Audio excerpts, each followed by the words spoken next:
Assalamualaikum warahmatullahi wabarakatuh. Salam sejahtera untuk kita semua. Anak-anak sekalian, selamat berjumpa kembali dalam video materi layanan, bimbingan, dan konseling. Kali ini Bapak akan menyampaikan materi bidang layanan sosial dengan topik atau tema layanan tanggung jawab seorang siswa. Setelah menonton video ini, kalian diharapkan pertama dapat memahami tanggung jawab di lingkungan keluarga, dan yang kedua diharapkan dapat memahami tanggung jawab di lingkungan sekolah. Perlu kalian ketahui bahwa untuk tujuan yang pertama ini kita pelajari dalam video yang pertama, kemudian yang kedua nanti insya Allah Bapak sampaikan dalam video yang kedua atau pertemuan yang kedua. Baik, kita mulai dari tujuan yang pertama di pertemuan yang pertama atau video yang satu ini, yaitu kalian diharapkan dapat memahami tanggung jawab di lingkungan keluarga. Apa saja anak-anak sekalian tanggung jawab kalian di lingkungan keluarga? Yang pertama adalah sayang kepada orang tua atau wali. Nah, ini penting karena kalian sadari atau kita sadari bahwa setiap anak memang harus menyayangi kedua orang tua. Kenapa? Karena mereka telah dengan segala daya upaya berjuang membesarkan kalian agar kalian nanti kelak menjadi orang yang berhasil di dunia dan akhirat. Nah, tentu perlu kalian ketahui bahwa bukan hanya sekedar uang dan harta yang diharapkan para orang tua dari anak-anaknya, namun yang paling utama adalah kesuksesan dan perhatian anak-anaknya. Jadi bukan berarti orang tua itu berharap banyak, minta uang, minta harta, tidak. Tapi yang perlu kalian ketahui adalah paling utama adalah kesuksesan dan perhatian anak-anaknya. Kemudian yang kedua adalah patuh terhadap orang tua. Nah, setelah sayang, maka berikutnya adalah patuh. Orang tua tentu akan sangat senang sekali jika anak-anaknya mau menuruti segala apa yang diinginkan orang tua. Jadi apa yang disuruh orang tua tentunya perlu ditaati, kecuali perintah orang tua yang melanggar ajaran agama, tidak sesuai dengan ajaran agama, itu tidak perlu dipatuhi. Seperti kalian disuruh tidak sholat atau melakukan hal-hal lain yang bertentangan dengan hukum agama maupun hukum negara, hukum masyarakat, tentu tidak wajib hukumnya anak untuk mematuhinya. Kemudian kewajiban siswa di lingkungan keluarga adalah menjadi anak yang baik. Nah, anak yang baik sudah jelas akan menjadi kebanggaan keluarganya, menjadi kebanggaan keluarga. Anak yang baik juga akan disukai orang-orang yang ada di sekitar, baik di rumah, sekolah, tempat ibadah, dan tempat-tempat lain. Nah, tentu ini kalian juga harus sadari bahwa anak yang nakal biasanya tidak disukai oleh orang yang berada di sekitarnya. Bahkan bisa dimusuhi warga di lingkungannya jika perlakuannya sudah keterlaluan melampaui batas. Intinya berusahalah kalian atau kita menjadi anak yang baik sehingga kita akan menjadi kebanggaan keluarga dan juga disukai oleh orang-orang yang ada di sekitar kita. Kemudian yang keempat adalah rajin belajar menimba ilmu. Tanggung jawab siswa di lingkungan keluarga. 4 adalah rajin belajar menimba ilmu.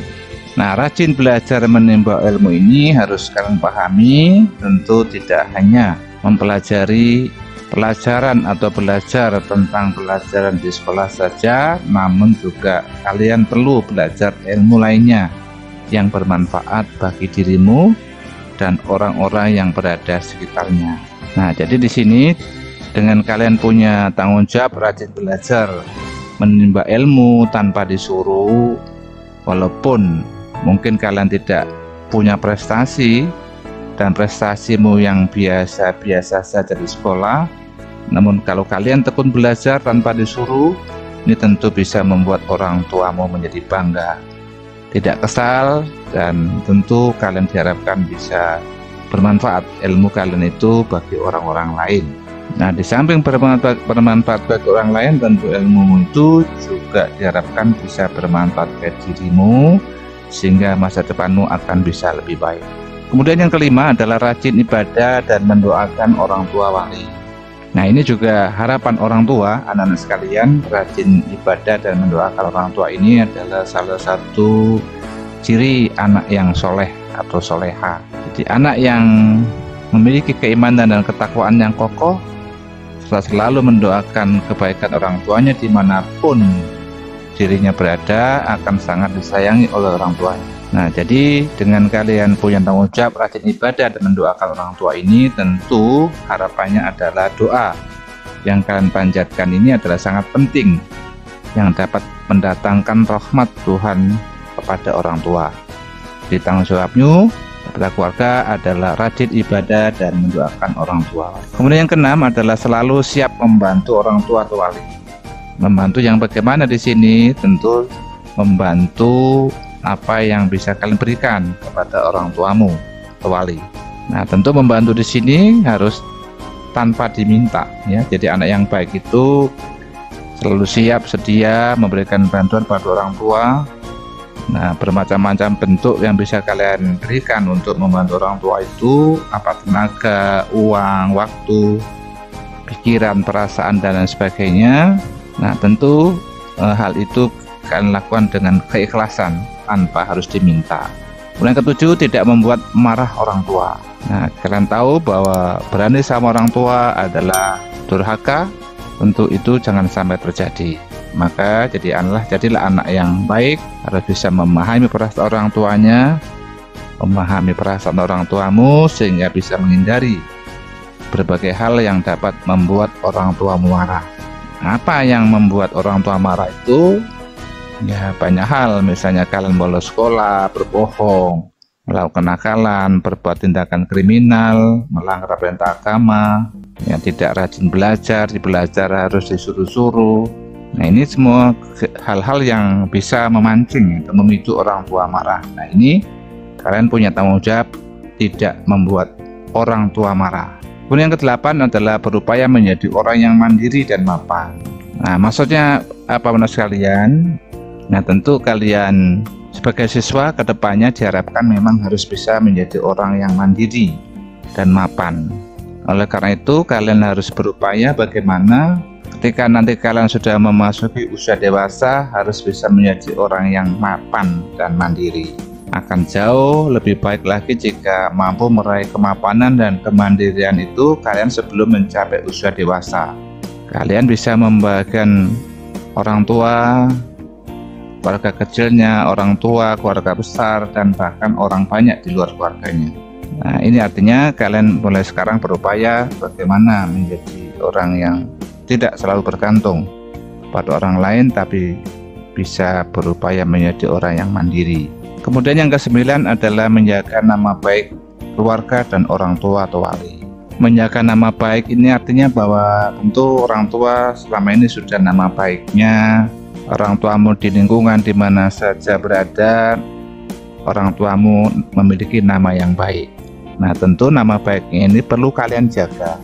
Rahasia keluarga yang tidak pantas diketahui oleh orang lain harus jaga dengan baik agar keluarga tidak malu. Jadi apa-apa yang aib keluarga, kekurangan keluarga yang tidak pantas diketahui orang lain, ini kalian harus mampu menjaganya.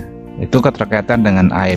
Kemudian yang kedua juga kaitan dengan perilakumu di mana saja berada, lingkungan sekolah, lingkungan masyarakat, dimanapun berada, kalian tentu berperilaku yang baik agar tidak mencoreng nama baik keluargamu tadi. Nah, ada beberapa contoh perilaku yang misalnya menciptakan aib keluarga, misalnya kalian melakukan kegiatan kriminal, mengkonsumsi minuman keras, dan lain sebagainya. Itu juga hal-hal yang bisa membuat mencoreng nama baik keluarga. Jadi perilaku kriminal, perilaku asusila, tidak pantas di masyarakat itu nanti bisa mencoreng nama baik keluargamu. Nah, ini makanya jangan sampai terjadi. Maka kalian harus benar-benar menjaga nama baik keluarga, baik aib keluarga itu sendiri maupun bagaimana kalian bisa menjaga nama baikmu sehingga benar-benar nama baik keluarga itu bisa terjaga. Kemudian yang ke-10 adalah memberi nafkah orang tua wali ketika lanjut usia. Nah, ini juga penting ya, perlu anak-anak ketahui seiring dengan tambahnya usia orang tua. Kalau orang tua sudah tua, pas sudah pensiun ya, mungkin tidak sanggup lagi mencari nafkah bagi dirinya dan keluarganya, maka tentu orang tua tentu berharap kebaikan dari anak-anaknya atau kalian yang masih memiliki kemampuan untuk bisa memberikan sesuatu yang baik atau nafkah kepada orang tuamu. Jadi artinya bahwa nanti kalau orang tuamu sudah lanjut usia, maka kalian jangan lupa bisa menggantikan peran orang tua sebagai tulang punggung keluarga, sehingga kalian bisa memberikan nafkah kepada orang tuamu. Ingat bahwa orang tua semakin tua, kemampuan berkurang, maka kewajibanmu lah untuk bisa menopang kehidupan orang tuamu di masa datang. Jadi jaga perasaan orang tuamu, jangan sampai orang tua tersinggung, dan kalian benar-benar bisa memberikan nafkah pada orang tuamu. Baik anak-anak sekalian, nanti besok kita akan lanjutkan pada pertemuan yang kedua, memahami tanggung jawab dengan sekolah. Untuk kali ini cukup sekian. Terima kasih, jangan lupa kalian nanti subscribe, tekan tombol loncengnya, dan jangan lupa share kepada temanmu sehingga bermanfaat bagi teman-temanmu yang lain. Demikian kurang lebihnya mohon maaf. Assalamualaikum warahmatullahi wabarakatuh.